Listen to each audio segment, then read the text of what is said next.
Okay, this is lecture 29 about invariant maximality by Harvey Friedman, please. Thank you. Um, well, Happy New Year. Welcome to the new year. And my contribution to the new year right now is that I have reorganized this book. Uh, I haven't really added too much materials, a little bit, but basically it's a serious reorganization that I think is very effective. And I will tell you shortly why this came about, what the impetus was, and I think it's a very sharply improved in terms of especially in terms of the mathematical audience. So, first of all, the new Harvey, title of the do you book want is to just change? Do you want to change the date? what it is. Oh yes, Yeah, yeah. I Okay. think that I have this New Year's disease of keeping the old date, which has been which Okay. a lot of people do, including me. So we're going to change it right here. All right, that's better, right? So yeah. So anyway, there's a serious reorganization very much for the better, and I'll tell you how and why it came about and what it means. So the new title of the book is just Invariant Maximality. Um, we have an introduction. We have the first, okay, the first real chapter two is N shift and equivalent invariant maximality.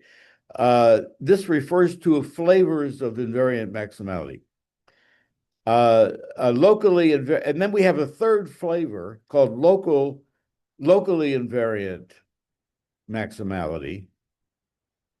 And we start off with the old chapter. This is a reworking of which hasn't been done, the reworking of the old chapter that I did on invariance conditions in real functions in the core mathematical setting with semi-algebraic sets and semi-algebraic uh, and piecewise linear sets. That was sets, actually. I said functions here, and I think that may be an error. I think I meant uh,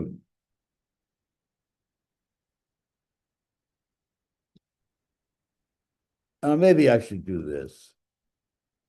Yeah, I'm not doing functions anywhere here. Uh, yeah, so that should be sets. Yeah,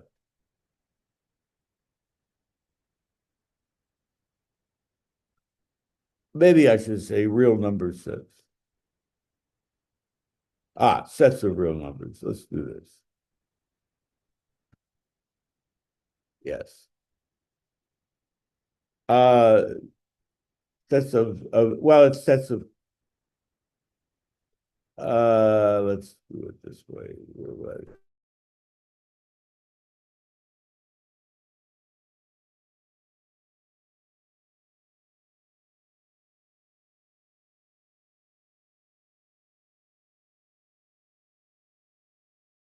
Yeah, that's what I meant to say, actually.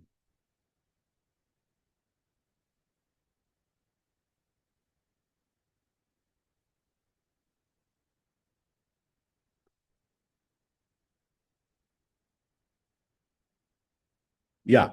Okay. Locally invariant subsets much better of RK, much more honest. Locally invariant maximality, derivations. Remember, we had an old chapter, a big chapter 3 was called, and locally invariant maximality reversals. Thankfully, there is absolutely no change, even with this reworking in the chapter on the reversal. That reversal still stands as the right reversal. Actually, a very ambitious reversal. Probably, let's not get into that right now. But this reversal is untouched. A lot of the material in here about derivations is now put in here. A lot of it. The bulk of it is in here. Uh, but it has to be adapted to this third notion of invariance called locally invariant. This now fits together better. The teaser with the real numbers, the teaser with the real numbers is now looking closer to the real thing. And that was the whole idea, that this would become a very familiar thing. These things are now closer, which makes it more effective that I have this expository section, which, by the way, had some real results that were new in the O minimality game, in the semi-algebraic mathematics game, if you remember. This is the big reversal. Then this is the finite stuff that we were starting to talk about, which we will revisit. And this hasn't been worked out, but I anticipate a very strong ending. Okay, so I say a little bit here about the purely finite stuff, because that's the stuff that's supposed to be explicitly pi 0, 1 instead of implicitly pi 0, 1 as usual with our other stuff. Okay, so the explicitly finite forms use n-shift invariant independent dominators on k-tuples drawn from finite arithmetic progressions. Finite arithmetic progressions are very useful to use here.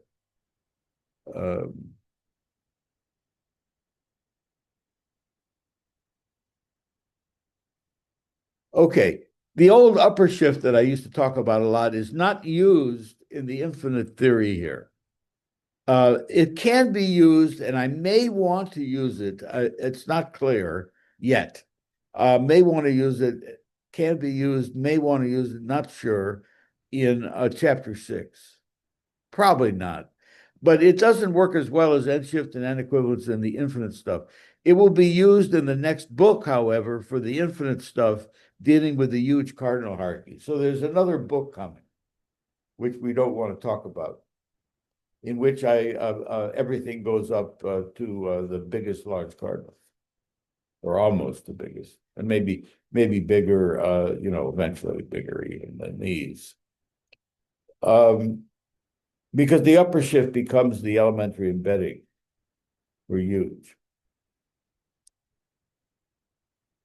So we have this rearrangement of material here, mostly not new. Now, it was spurred by the realization of the naturalness and effectiveness of the little bit of the slightly new, let me say, slightly new end shift. There's a thing called the end shift. And I'll define it carefully down here. But the end shift is really very natural. I think the upper shift is, even more vivid or natural. You just add 1 to all the non-negative coordinates. But that's not that doesn't really work for what we want to do. That's not the right one for this book. The end shift is perfect, and it's vivid and digestible, and it's total. It's everywhere defined. There's no default like returning the identity, returning the argument, stuff like that. And so the end shift is very beautiful, and then I realized that I should restate the main results of the lead statements of invariant maximality using the end shift. And then that reorganized a lot of the material, because all that stuff I was doing in the before in the old chapter 3, which is now chapter 4, isn't like an end shift invariance. It's it's relational, if you remember. Yeah. It had its special notation, for example. All right. So this led to a division of 3 kinds of invariance. the way I look at it, mathematics has a lot of different notions of invariance. A lot of them are contextual.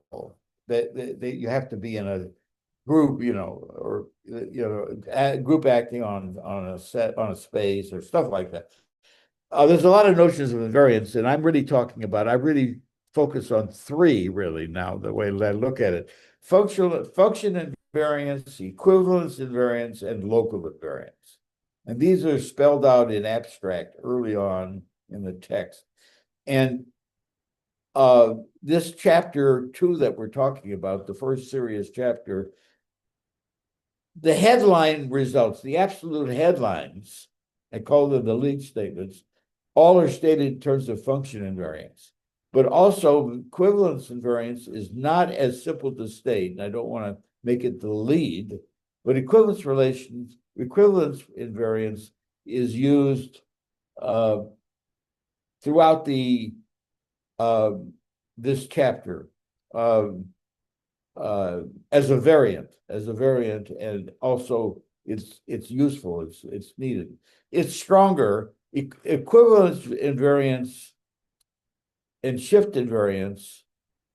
N shift invariance is weaker than N equivalence invariance.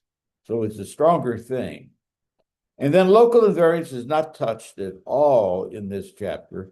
That stuff is the stuff really that was going on in the 2025 version of the book, the last year, from inception, local invariance. Okay. So now we're in chapter 2, and the title is N shift, N equivalence, invariance, maximality. Two different notions. All right. Now, there's an introduction. Okay. This chapter is something we've already done a long time ago. This is introductory material on the notion of order equivalence and order invariance. Order equivalence and order invariance are all through this book. These are more high-powered notions of equivalence. These are the fundamental ones. And this is O minimality. This is all related to O minimality of the rationals with less than. The quantifier elimination that goes back to Pressburger. No, pre-Pressburger. Maybe it's also Pressburger and he incorporated it, but we're not having any addition. No addition. Addition is too sophisticated for us. All right. By the way, that's the first place in which one tries to lift this book into the setting where you have less than, you have plus. But anyways, so order theoretic means with parameters. I'm not going to even touch this now, because this is an old expository thing, which is very important, by the way, to bond with the mathematicians on this common stuff that they know inside and out, and is below algebraic geometry and things like that, because it's just order without any plus and time. But it's somewhat non-trivial. Okay. So the first serious section of this chapter is on maximal chains. And I use the notion of chain in relations. The word chain is normally used in posets, but you can use it, you can pretty well use it in relations. And there is an ambiguity. Does it mean that any two things are related, or does it mean that any two different things are related? Right? And that depends on who you're reading and what you want to take seriously. And that doesn't make any difference in a poset in a reflexive context. So what I do is I use this notation, change/unequals, for the version where you just say that any two different things are related.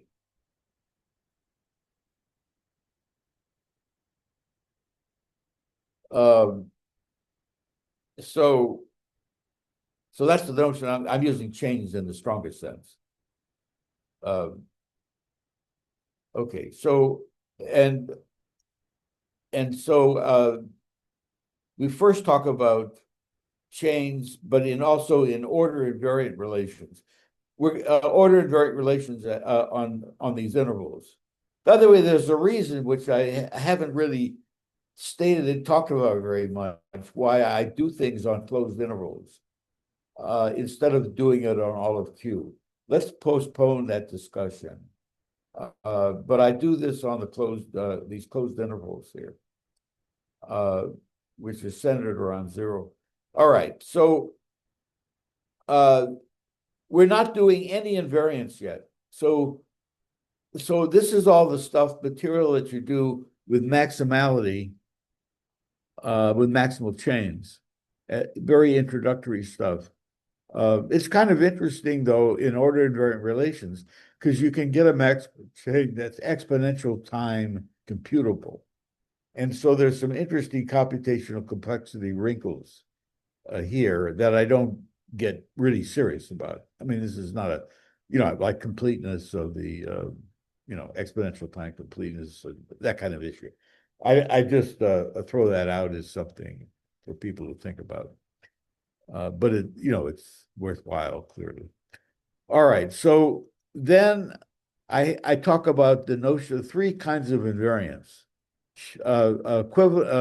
function invariance, equivalence invariance, and local invariance. And we're only doing function and equivalence invariance, and one particular function invariance only, namely with the end shift, only with the end shift, and one particular equivalence invariance only with the n equivalence. So there's only one kind of function equivalence and only one kind of equivalence. There's only one kind of function invariance, sorry, and only one kind of equivalence invariance. And these are these two, and that's nice. Now, when we go to local invariance later in the book, that's towards a general theory, and there's continually many of these, or countably many finite ones, and countably many nice ones. Those are meant to be varied to look at all the possibilities. So that's a different kind of theory. But this is the lead, and this is before all that stuff, because it's sufficiently striking. All right, so here are the two lead statements: the end-shift invariant maximal chains and the end-shift invariant maximal emulators. Our lead statements of invariant maximality, our leads are two, and they are in the function invariance class, and they only involve the end-shift. These stand out as very easy to read and very easy to understand, and we hope very striking. And they're right up front as the lead statement. By the way, all this, what I'm saying, appears in print, will appear in print in the introduction. So I'm actually, spelling out the introduction here, even though I haven't written it. And I actually prove that I start off by proving, in fact, that these two are equivalent. And they both have their tremendous advantages over each other. This is the one that's closest. This is the one that's closest to the high school Arnold Ross program stuff I did was a special case of end-shift invariant maximal emulators where the interval was well, pretty close, where the interval was just -1, 1. So I can Arnold Ross discuss this. This one's for people who are probably more or less probably should be an undergraduate or somewhere or something for this. This is a little bit more. The objects are more sophisticated, right? The objects are invariant relations. order invariant relations. Whereas here, there's no such order invariant notion in it, and that's why it can be high school, looked at from high school.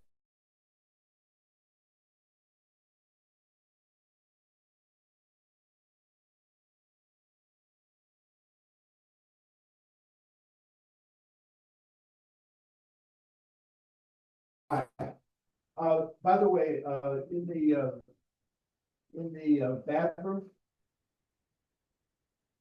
in the toilet room, you'll find that old thing that we should throw out, that has a mold on it. That's in there, just rolled up in the corner. Just throw that away too. Okay. How are you doing? Happy New Year. Okay. All right, back to this. I don't think she's caring too much about our talk, so let's continue. All right, so I want to, then what I want to do is just touch. I'd like to touch almost every area, almost every basic area of math in some way. That's not quite right, but what I mean is I want to put down all the variants. For example, there's no graph theory here at all. So there's a whole bunch of people who want to see graph theory, right? I mean, that's what turns them on. That's what they do all day.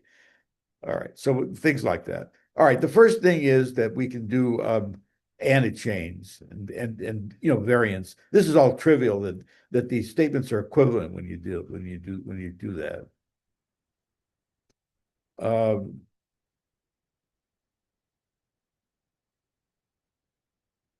What's this here? Oh, okay, here. Yeah, now we do the graph theory, and in here you'll see cliques, independent sets, and independent dominators, and then I do multi-relations. In other words, the word relation here, as usual, means binary relation. You can do multi-relations, which is an important idea. So these are variants. And now, here is something that I've only begun to think about clearly, and I only came up with, this is something I only came up with recently, and this could be very, very important and actually very useful, that might ring a bell with the mathematicians in their own work, very much so. Like you might have a structure that's not so good, and you want to find you want to look at it, you want to find a good maximal substructure of the same kind as the structure, of the same type, so to speak, type loosely, which is really much better. You want to find a maximal one. Maybe there's not a unique one, but there's not a maximum one, there's a maximum one. Well, that's what this section 2.8 is about. In other words, originally what we're talking about up to now is I have a structure which is generally a relation, right? An ordinary relation, and I want to find chains in it. Well, the chains are not like the original structure. The structure is a relation, and the chain is half the dimension, right? The maximal chain is going to be half the dimension of the relation, right? Because the relation is on K tuples also, but is a 2K dimensional object.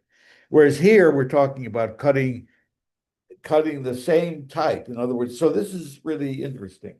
So, and by the way, I know that all of this is true. I know how to use the large cardinals to prove these things.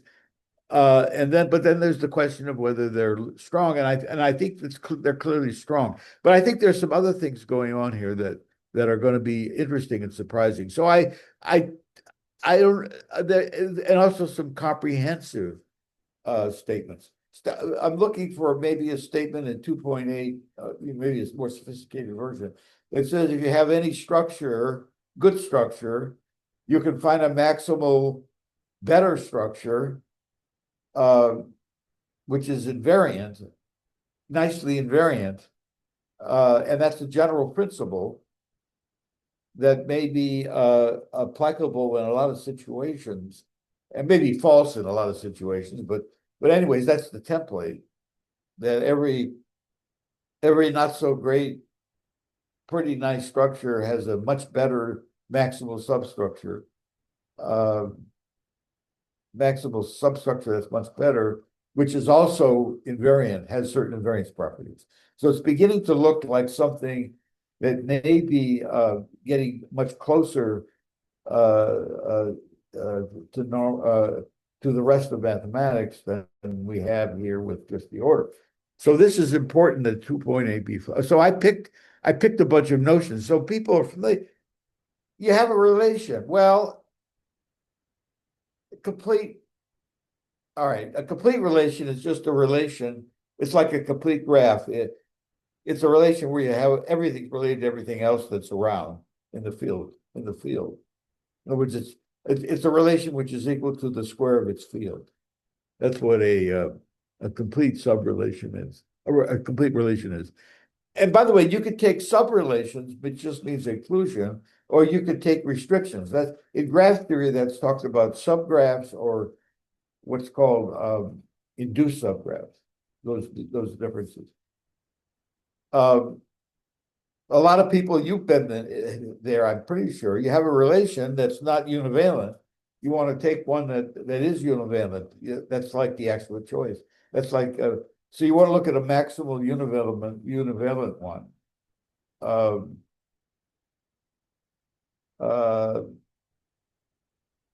It's clear what the domain would be, but it's not clear how you pick. And the question is, can you pick in a way so that it has a certain invariance condition? That looks like part of this subject. Could be, if I set it up right, could be equivalent to con SRP. I mean, I just didn't get a chance to think about this. I'm not trying to imply that I'm having any trouble doing this. I just haven't gotten to systematically thinking about it. Functional. Well, functional means that it's the graph of a function.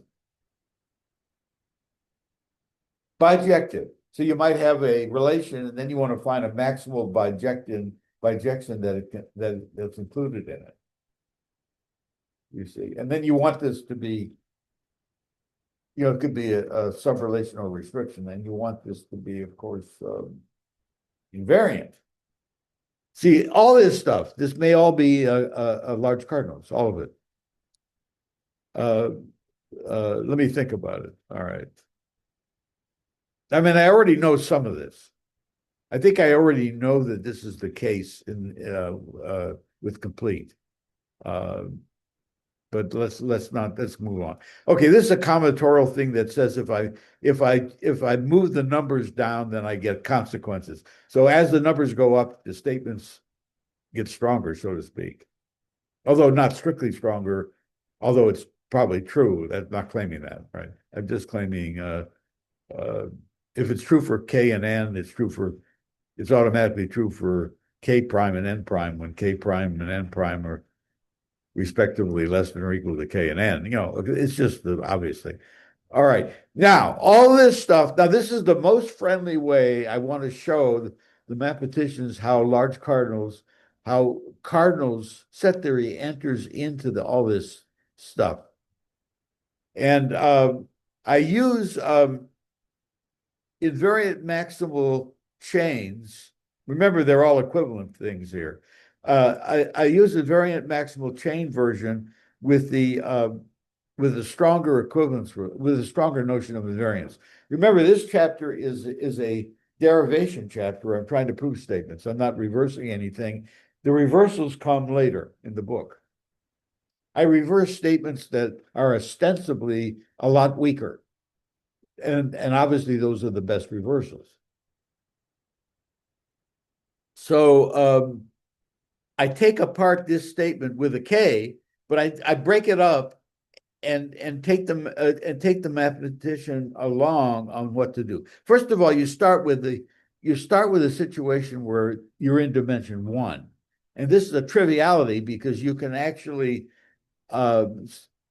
classify all the ordered invariant relations on on a one-dimensional set. I mean, on an interval. All of the ordered relations, I can't remember whether they're 4 or 8 or something. Anyways, they're all trivial. And then by inspection, you can obviously pick extremely beautiful maximal cliques and maximal chains. And in fact, in some of these cases, there's only one maximal chain. And then just observe that it's invariant. So everybody now is happy that one dimension, this all makes sense, right? But then we go to 2 dimensions, and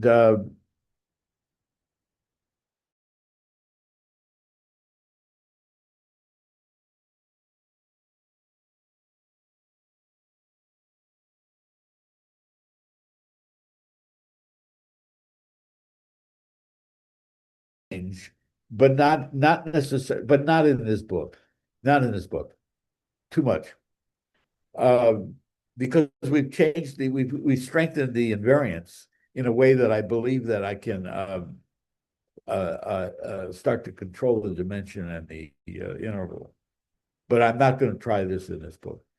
All right, so like for example, I believe that this probably is optimal, omega 1 here, but I'm not claiming anything like that. All right, so I walked them through how to prove this using just omega 1.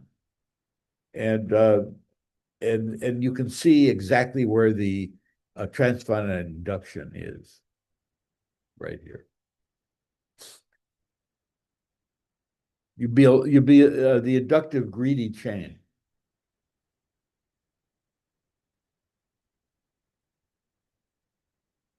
I'll call them an inductive chain. Yeah, it's by a greedy argument. In other words, you blow this up into the transfinite, and then you put a well ordering on things, although there's also a dense linear ordering here, and then you do an inductive argument, transfinite argument to get your very, very specially good inductive chain. Inductive chain is always a maximal chain, but it has additional important properties. Then you form this structure where the C's are picked so that they're binary indiscernibles. So there's some sort of now transfinite combinatorics used here. Okay. And then you take this from the transfinite down to the rationals. You take it from the transfinite down to the rationals, where S becomes S star. And you get very strong form of invariant maximal chains in here. Very strong form. With infinity up to infinity, and then you just cut it back and take and weaken it to this, and that's the end. So they can actually see without getting involved in large cardinals, just the cardinal omega 1, exactly what's going on, broken up into 6 parts, each of which is carefully done. I use then the same 6 parts and a slightly different argument to prove this for any dimension, but it's only on the interval -1, 1. And you see the indiscernibility is much weaker, you see here. The indiscernibility is kind of strong here, but weak here. But it's binary because it's mentioned too. And you can still do this in omega 1. And the proof has the same structure, except that here you use full indiscernibility, but it's that's sort of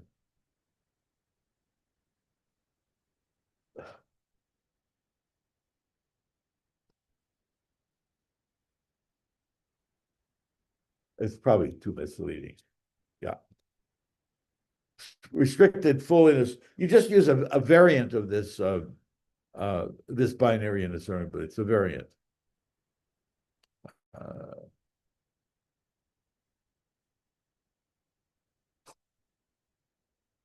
I think I'm going to call it variant binary indiscernibility.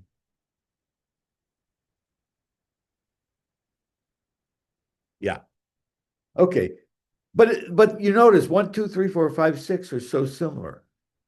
Actually, they're actually written with the same titles. See? Now they graduate to the full thing.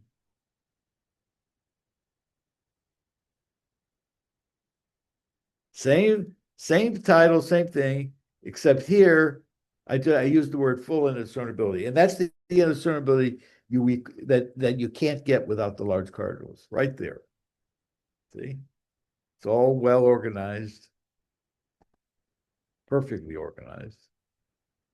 See, and then we want to get a little more detail. So, um,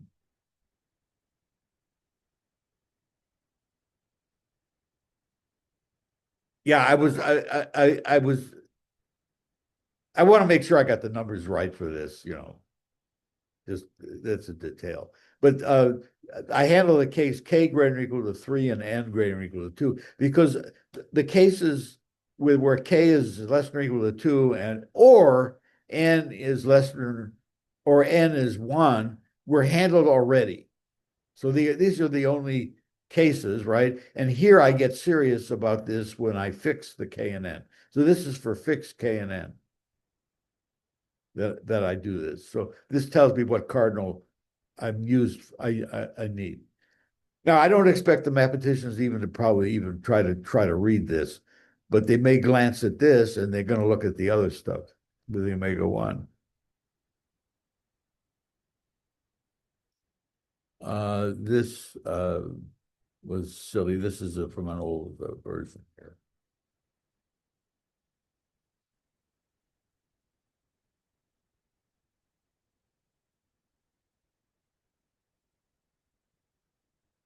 Yeah. Okay. And it's quite convenient to use the n equivalence invariance, which is stronger, by the way, than the n shift invariance. All right. Now, this is a new thing, except I did work like this a long time ago, maybe before I started.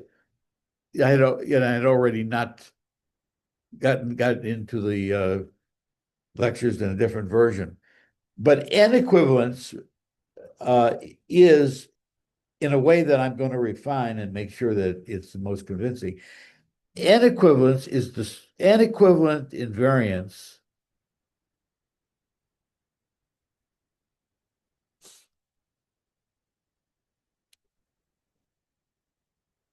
n equivalent n equivalence invariance is the strongest kind of invariance that makes any sense in this context. I'm not saying that n shift invariance is the strongest thing because n equivalence invariance is stronger, but n equivalence invariance is the strongest thing you can do. I'm not going to talk too much about this because I don't want to butcher it, but that's coming up. This is very important. This gives one feeling that there's nothing artificial about this. The only thing you can do is basically this. It has to be within this. In a very strong sense. Yeah. All right. Then we want to talk about formalization because I was sort of informal when I said using. And so here we have provability in WKL naught plus con SRP fragments, as you'd expect, as we did. Now, there's some metamathematics that we did that's imported in here. This is lifted from the earlier drafts. These statements are a priori. These statements are a priori pi 0, 1 using Gödel's completeness theorem because of their form, because they ask for a model of theories, right? With parameters. So and there's a notion of falsifiability that pi 0, 1 sentences have. Pi 0, 1 sentences are a technical thing. I mean, logicians love them, but the whole point is falsifiability. We know in advance that if a certain kind of if a sentence has the property that it fails, then it provably fails. We know a priori if it fails, it provably fails. Well, that's more or less equivalent to it being provably pi 0, 1. And there's a theorem to that effect that's been around a long time it's been around a long time in my book drafts. I probably talked about it, I think. So there's that. And then all these particular statements are, in fact, implicitly positive 1 over WKL non. And then we actually get down to business about the word using. We get clear about this. It means that they're provable in WKL naught plus con SRP fragments. With the whole thing, the thing with it, that's universally quantified dimensions, the whole thing being equivalent to WKL naught plus con SRP. Now, you do need reversals, but the reversals aren't here. And so the links to reversals are discussed, meaning what is it that I can prove from these statements that I talk about in this chapter? What statements do they imply that are literally reversed, literally on the page in the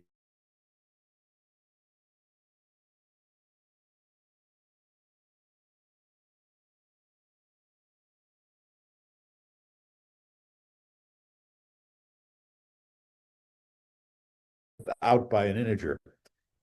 It's trivially equivalent to is a trivially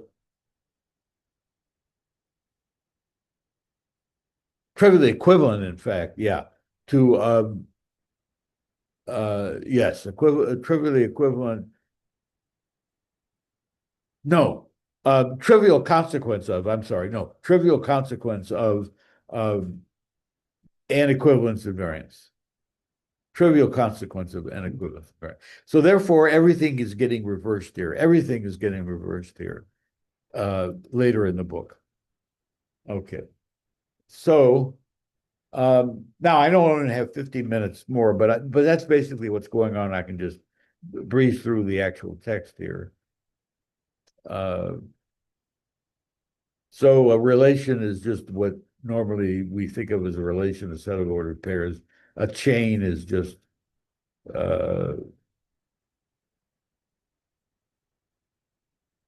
any two things are related.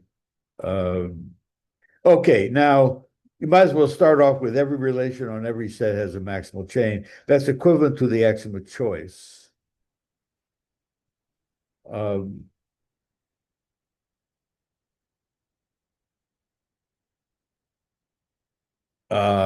This is silly.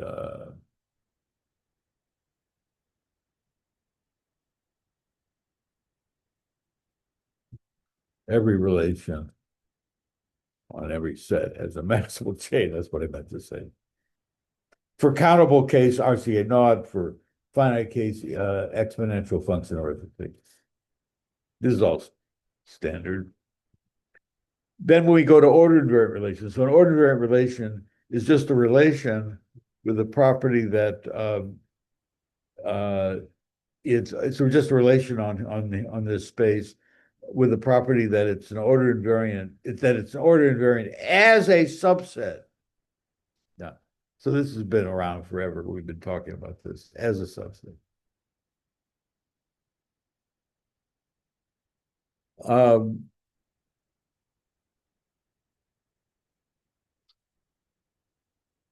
So we just have the theorem that we have maximal chains on -1 n to the n to the k. And this is for ordered invariant, right? All right. I talk about how you can formalize this statement in EFA, and we can go further and look at this statement. Every ordered invariant relation on every -n and k has an exponential time maximal chain. So I put an exp at the end, and that's also provable. And it would be interesting to go more deeply into the computational complexity. Then we have we've already have two ingredients: order invariance and maximality. We now want to add a third and final ingredient, namely invariance. There are many important invariance notions in math suitable in many contexts. This book considers only 3 broad types, so this is important to bond with the mathematicians. These are function invariance, equivalence invariance, and local invariance. In this chapter, we use only function invariance and equivalence invariance. Local invariance is used in the later chapters. Local invariance, we use quite varied one-dimensional functions, building a general theory. Here is the most general relevant formulation of function invariance, and we've talked about this. You have a function and a set inside a space X, then S is F invariant if and only if whenever you have X and F of X in the set, in the space, X is an S if and only if F of X is an S. And this is very common in math, that a set is sitting in a space. You might have a function that has that X in more places than the space, right? So you want to do this. Now, equivalence invariance is the same kind of thing, except that I define what I mean by reflexive and what I know equivalence relation without being on a set, which is kind of nice. So let E be an equivalence relation and S be a subset of a space. It should be, this C means inclusion or contained in it. I didn't format it, sorry. Here, we're going to format it right now. Okay, there we are. S is E invariant if and only if for all X related for all related X and Y, within the space, X is an S if and only if Y is an S, right? Okay. Okay, so that's called the ambient space X. So the F invariant, no matter how you do invariance here, the F invariant sets are closed under computation, arbitrary unions, and arbitrary intersections. Somehow this comes up in a proof later.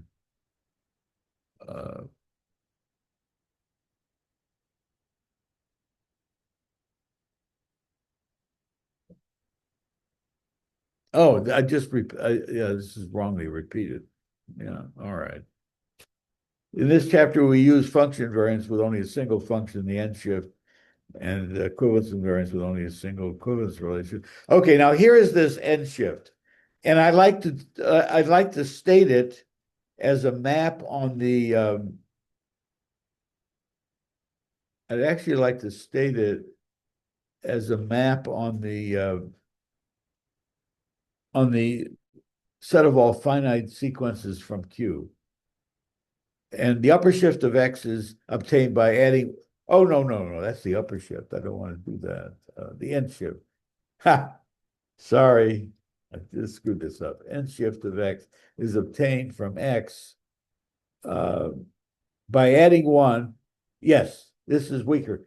By adding one to all the Xi for which every Xj greater than or equal to Xi lies in N. Got it? So I'm adding one to the tail of non-negative integers in the sequence.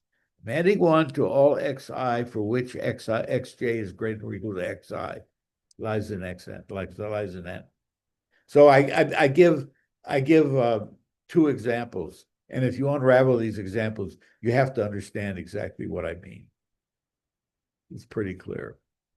See, 1 and 3 are the tail of non-negative integers. They get to push the 2, 4. And here there's no tail of non-negative integers because the highest term is 7 halves, which is not an integer, right? So it's just, there's no adding 1 to anything. And the end shift of a set is the set of end shifts of its elements. And okay, and equivalence is more cumbersome to write down. Hence, it's not. I don't use it for the lead statements.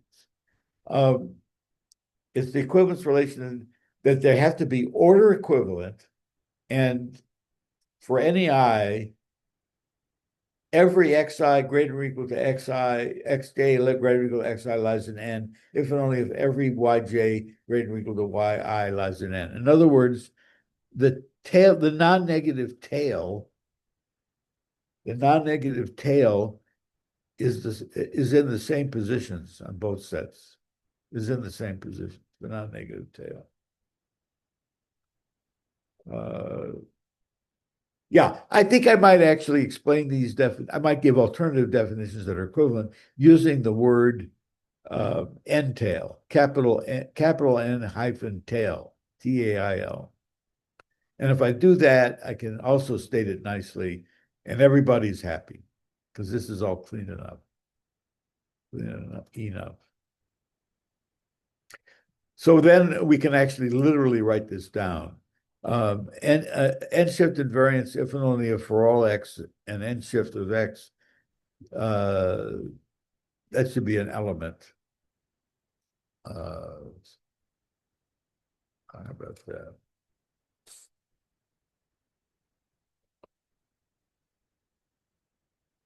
Yeah. Okay. There we are.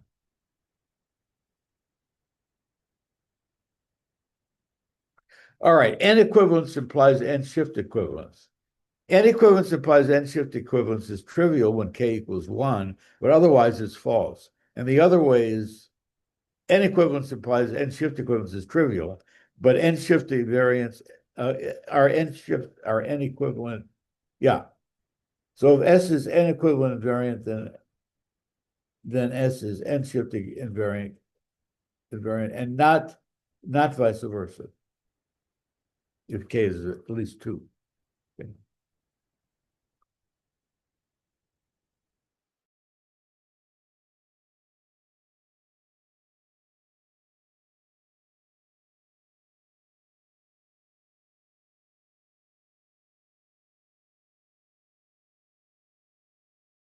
Invariant relation on every minus N and K has an N shift invariant maximal chain. The other one is emulators. Now this is my favorite one overall for the general math community because chains and relations are so basic. But this one also has some big advantages. So an emulator for a finite set is a subset such that every pair from the set is order equivalent to some pair from the ground set. Every pair from S is order equivalent to some pair from E, where E is the starting set, which is only finite. And a maximal emulator is as defined as expected. And we have the theorem that we have the statement that N shift invariant maximal emulators, every finite E has an N shift invariant maximal emulator. This is also deserves to be the lead statement. You see, here we only stay in one dimension. We don't have a double dimension object called a relation. It is quite non-trivial to show that these two statements are equivalent, but I do it here, right here.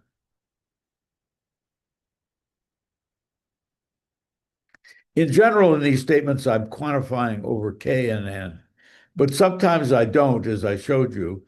I always make it clear what's being quantified and what isn't. All right.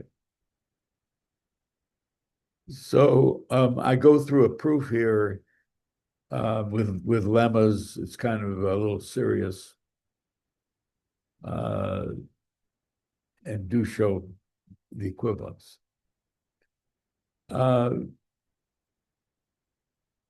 Now, also, I consider the statements. It's always nice to consider the statements with N equivalence invariance. So here's the original two lead statements with N shift, and here's the two statements with N equivalent maximal. No, this is not what I meant. This is not the way to write it. Has an N equivalence invariant. Sorry. It's a little bit cumbersome. N equivalence.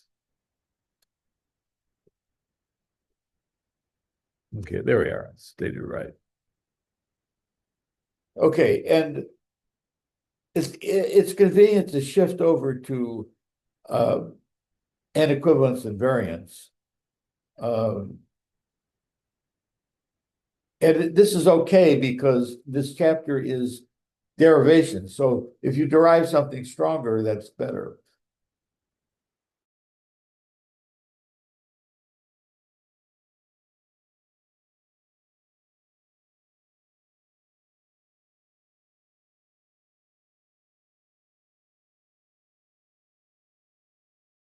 They follow are in fact all equivalent, and I do that.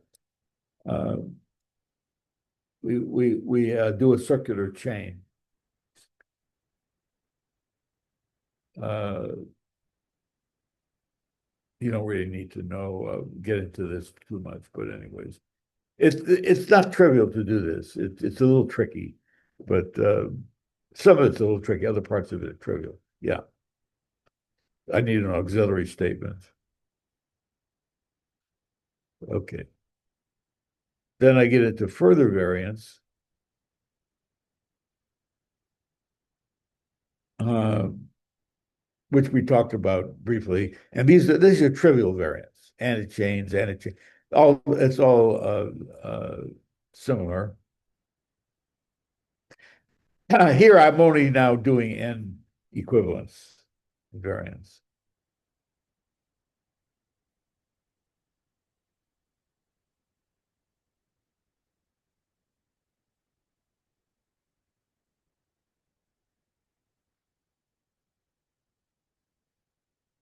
Okay, and then I moved to graph theory, simple graphs.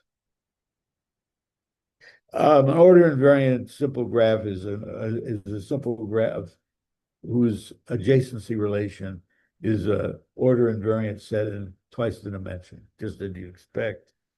And this is all really rather easy to prove. It doesn't make any difference whether you use graphs or general relations. So we have we have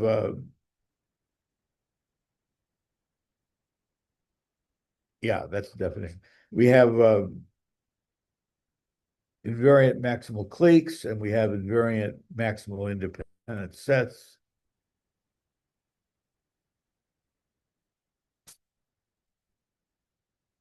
And we have invariant maximal independent dominators, which are literally the same as independent maximal independent sets. The whole point of independent dominators, you don't need the word maximal. It's automatically maximal.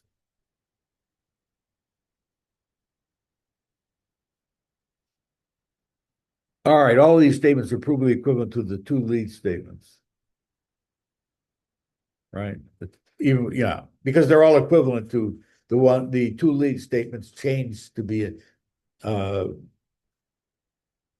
an equivalent maximal, but those are shown to be the same as equivalent to the actual lead statements. So that's fine. Then we do another thing which is interesting, which is important. Yeah, good, thanks.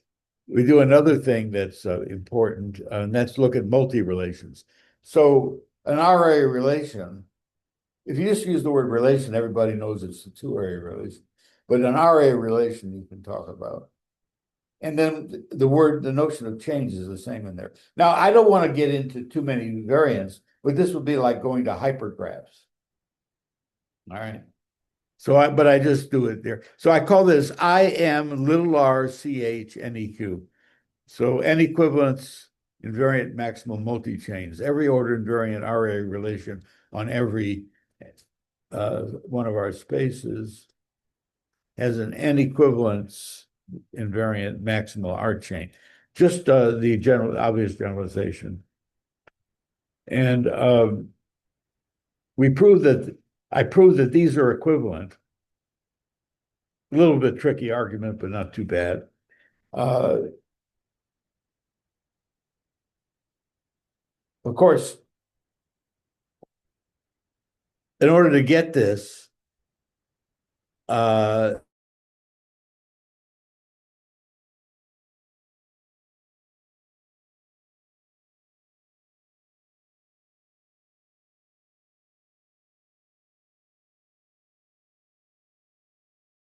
at least not right now. I might add a section or something about that. but that's enough. So this is the first lecture on chapter 2, which goes through up through section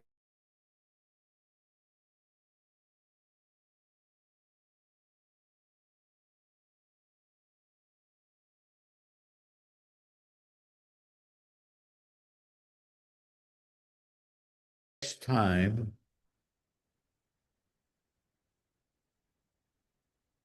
Next time we start with this stuff here, which I haven't, which I've only begun to work through. This might change. I might have a different set of mix here or something in here, general something or another. But this is a very serious new thing that's not been fully fleshed out yet, but will be by next week. I mean, I already know some things here.